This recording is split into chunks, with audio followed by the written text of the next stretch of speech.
Olá, bom dia, boa tarde, boa noite. Meu nome é Caco Rocha. Eu só tirei aquela outra camisa porque tudo está sendo gravado no mesmo dia, só para dar uma diferenciada. Mas vejam só, eu continuando falando basicamente dos assuntos que eu estava falando, eu queria ler aqui só um pouquinho, tá? Do livro aqui, Ignorância, que é de Peter Burke, e no capítulo 6. Vou ler uma coisinha aqui, tá? A ignorância da religião. Aí tem aqui uma frase do Huxley. Diz assim, ó: um homem não deve dizer que sabe ou acredita naquilo que ele não tem fundamentos científicos para professar conhecimento ou acreditar. O material a partir do qual este capítulo foi produzido é bem rico e bem variado ao mesmo tempo. A ignorância desempenha vários papéis tanto na teoria quanto na prática da religião, mas, obviamente, na tradição apofática da teologia, ou seja, apofático da negação, né? Apofática da teologia, segundo o qual se afirma que os humanos só podem dizer o que Deus não é, permitindo-nos saber indiretamente por meio da nossa ignorância. A própria religião pode ser descrita como uma resposta à ignorância humana, mesmo que os líderes religiosos estejam muitas vezes confiantes de realmente conhecer as intenções de Jeová, Deus ou Alá. De outra maneira, as religiões já foram explicadas como a criação deliberada de mistério, como no notório tratado sobre os três impostores. Os três impostores seriam Moisés, Jesus e Maomé, publicados pela primeira vez no século XVIII. A ignorância é frequentemente imputada a grupos cuja religião é diferente daquela de quem fala, e essas pessoas tendem a tratar crenças como uma ausência de conhecimento e não como um conhecimento diferente e rival. Como vimos, os muçulmanos chamam a era do politeísmo antes do Islã de a era da ignorância, enquanto os missionários cristãos se referem com frequência à ignorância dos não cristãos, juntamente à idolatria e à superstição. Dentro de cada religião, grupos costumam se acusar mutuamente de ignorância da verdadeira fé, enquanto os crentes alguma das principais religiões do mundo geralmente sabem muito pouco sobre qualquer uma das outras. Os agnósticos, seguindo o exemplo de Sócrates, imputam a si mesmo a ignorância. Então, olha só como é interessante, né? Lendo aqui que as religiões acreditam que as outras religiões estão pautadas na ignorância. E por isso que eu já tinha até dito anteriormente, um dos fatores, inclusive, que levam muitas pessoas também ao ateísmo, até o agnosticismo, mas vamos falar de ateísmo mesmo, mais claro e puramente, né? Por quê? Porque as próprias religiões não se entendem, as religiões não se entendem dentro dos seus próprios grupos, né? Dentro dos seus próprios grupos, ou seja, supondo que existem os cristãos. Os cristãos não se entendem. Algumas pessoas tentam justificar essa separação. Eu não estou dizendo que talvez não esteja correto. Olha, mas como é lindo.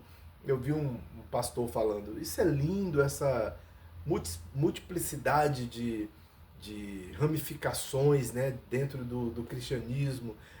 Só entre os protestantes são milhares, entre os cristãos são demais, até os que se professam católicos também são mais centenas, talvez, de grupos que se identificam de formas diferentes. E dentre esses grupos, como o próprio texto diz aqui, algumas dessas pessoas acreditam que os outros que fazem parte de outros grupos são pessoas ignorantes, não conhecem a fé verdadeira, não têm o conhecimento verdadeiro e no frigir dos ovos ninguém compreende a religião alheia. Né? O cristão, por exemplo, eu, na minha concepção, a teologia ela deveria ser estudada mais amplamente. Mas é lógico, nós temos aí as religiões comparadas para a gente estudar as outras religiões. Mas, de qualquer forma, a gente ainda estuda superficialmente. Mas a gente não entende, a gente não compreende a religião do próximo. A gente não conhece a fé do próximo. Essa é uma grande realidade. A gente não consegue compreender esses valores, vamos dizer assim, essas coisas intrínsecas, esses sentimentos do próximo. A gente não consegue compreender, a gente não consegue medir isso, né? Isso é uma grande realidade. A gente não consegue. Lamentavelmente, a gente não consegue, a gente é treinado para isso, né? Tudo isso é com base em treinamento, tá, gente? Nós somos treinados dia e noite e dia. A igreja se fortaleceu, se constituiu disso, e também do medo. O medo é uma questão que nós não temos como negar dentro das religiões. Se você pega, em qualquer momento que você pega algum escrito antigo, seja mesmo por parte dos religiosos, falando com os mesmos religiosos, você tinha essa noção do medo. Né? Se você assistir o filme de Lutero ou ler alguma coisa relativa a esse período, por exemplo, você percebe claramente que o medo está sempre incluído. Né? Você abre a própria Bíblia, por exemplo, você observa que o medo está sempre incluído. Né? Você pega, vê Calvino, que em tese não matou ninguém, mas também não fez nada para que ninguém morresse, nem mesmo o próprio rei. Então, por aí você tira. Né? Então, por medo, né? Mata-se por medo, morre-se por medo, né? E isso tudo em nome da religião. Então, isso é muito, muito incrível. Né? Então, nós temos aí as problemáticas das religiões que não se entendem, porque não se compreendem, não se conversam e acreditam. Tanto é que não se conversam que uma palavra que acho que é proibida no meio dos cristãos deve ser a palavra ecumenismo.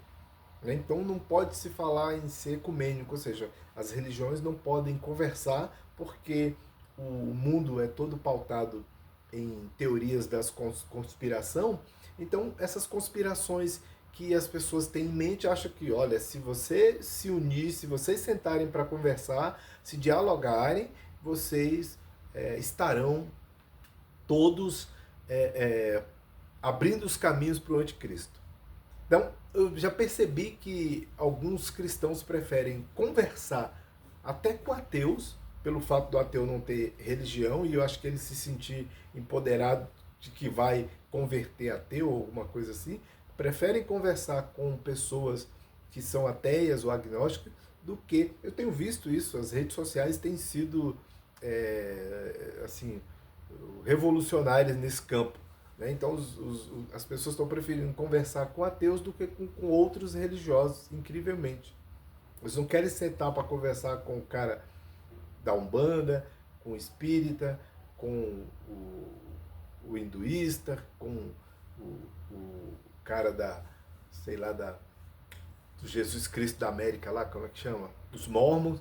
Eles não querem sentar para conversar, para ver se os pontos divergentes ou convergentes. Não, as pessoas querem simplesmente se distanciar dessas. Por quê? Porque esta é uma religião da ignorância, de pessoas perigosas, pessoas demoníacas e que podem até me contaminar. Então, é a mais pura ignorância esse pensamento sobre a ignorância alheia.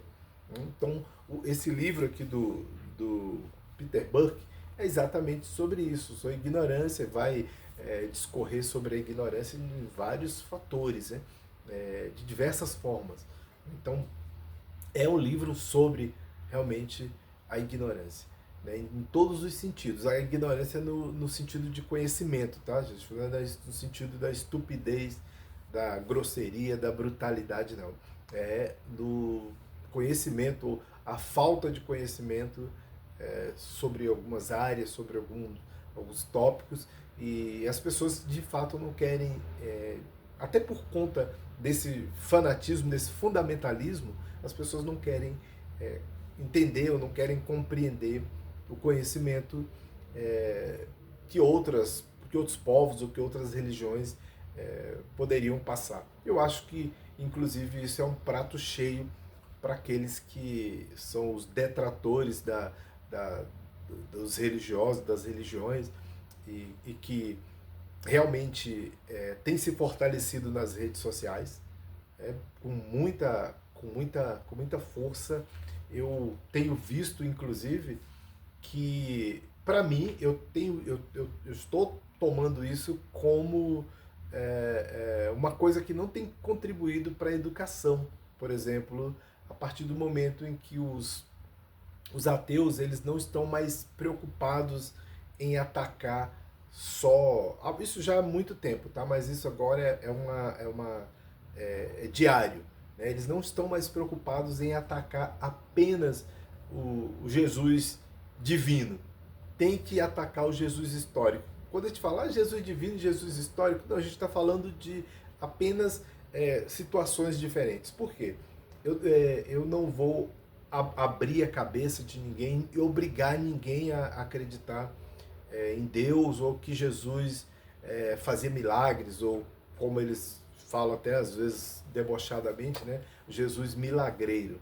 Né? Então eu não posso obrigar ninguém. Mas a história, ela me diz, inclusive aqui atrás está passando um corte da doutora Juliana, que eu acho que já até apresentei aqui no outro vídeo, doutora Juliana lá com Daniel Gontijo.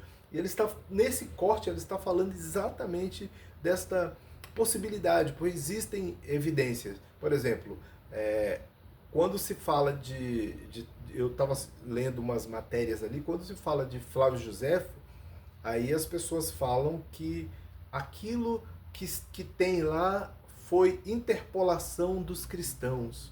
Né? Interpolação quer dizer assim, um enxerto, né? Que os cristãos colocaram aquilo lá, ou seja, que é uma falsificação. Então, eles dizem que foi...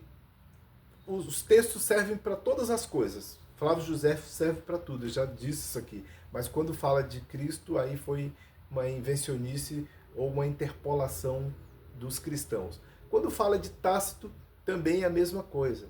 Né? Eu vi um rapaz desqualificando essa como interpolação também, dizendo isso foi uma interpolação dos cristãos. Ou seja, tudo que qualquer fonte externa possa contribuir para a questão de Jesus é interpolação.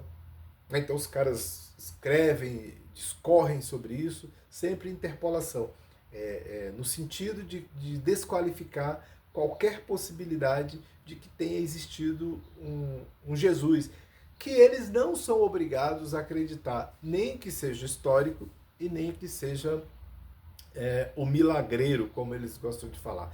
Mas eu não estou preocupado aqui com milagreiro. Né? Eu já falei isso aqui de algumas vezes. Estou mais preocupado em situar o próprio Jesus na história. Né? Ou seja, que existiu um Jesus, que nós teríamos e temos evidência.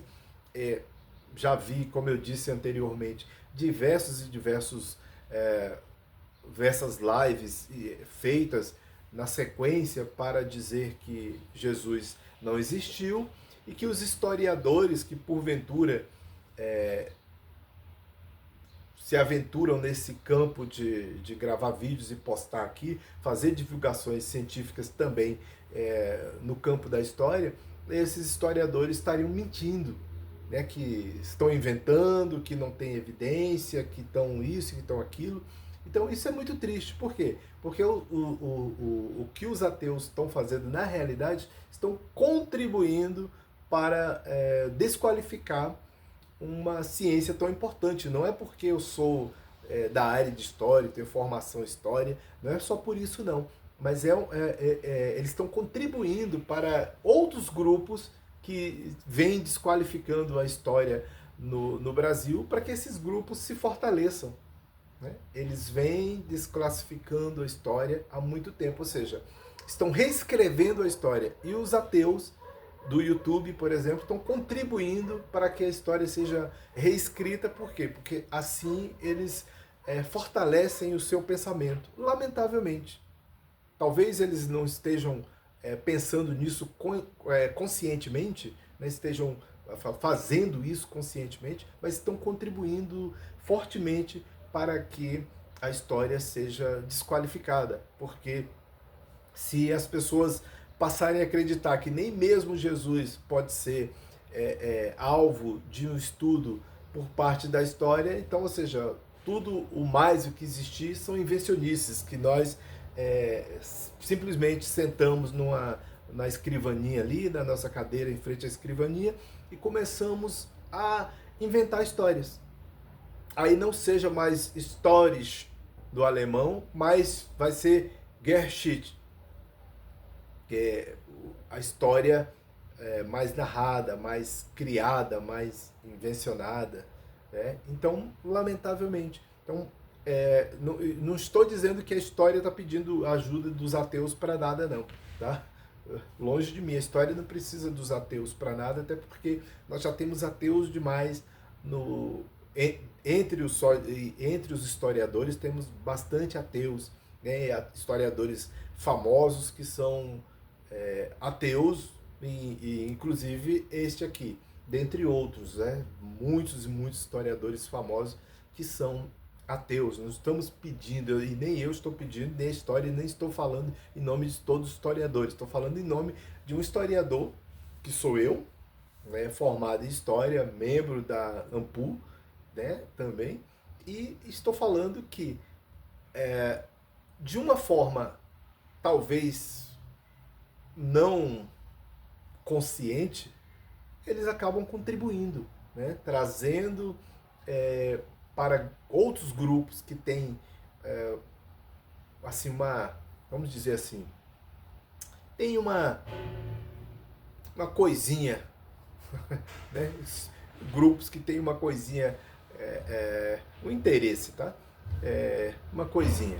Esses grupos têm alguma coisinha e eles de repente se utilizem dessas ideias ou se utilizem desses processos para, de forma assim vil e covarde, atentarem contra a história, né? Sendo que a história tem contribuído para tudo nesse mundo, até mesmo para o ateísmo de muita gente, né? Até mesmo para o ateísmo de muita gente. O que não me incomoda, mas o que também não me impede, eu já falei, o ateísmo das pessoas não me incomoda. Né? O que me incomoda em algum momento são ataques vis e desnecessários. E eu posso gravar, posso me manifestar, porque é um direito meu.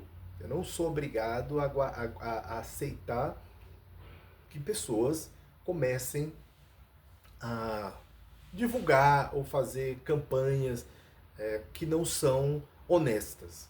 Isso é um direito que eu tenho, você tem, qualquer um tem. Né? Assim como o ateu que se sentir incomodado com qualquer coisa também tem direito a gravar seus vídeos, tem direito a tomar até outras providências. Né? O que a gente não pode aceitar é que coisas que são simples de entendimento tomem uma outra direção, que é o que tem acontecido. Né? Coisas de simples entendimento têm tomado outras direções porque em algum momento é interessante para alguém, talvez até por uma necessidade ou uma condição pecuniária, né, ou financeira, né, e aí as pessoas comecem a trabalhar com algumas situações, transformando algumas outras em fantasia. Né, e fantasia a gente já tem demais, já tem Harry Potter, tem Thor, tem muita coisa, tem Batman, isso é fantasia. Né? Então a gente deve calcar, firmar os pés no chão e ficar bem atento, porque as coisas têm tomado uma direção diferente daquelas que elas deveriam ter. Então é isso, valeu, muito obrigado.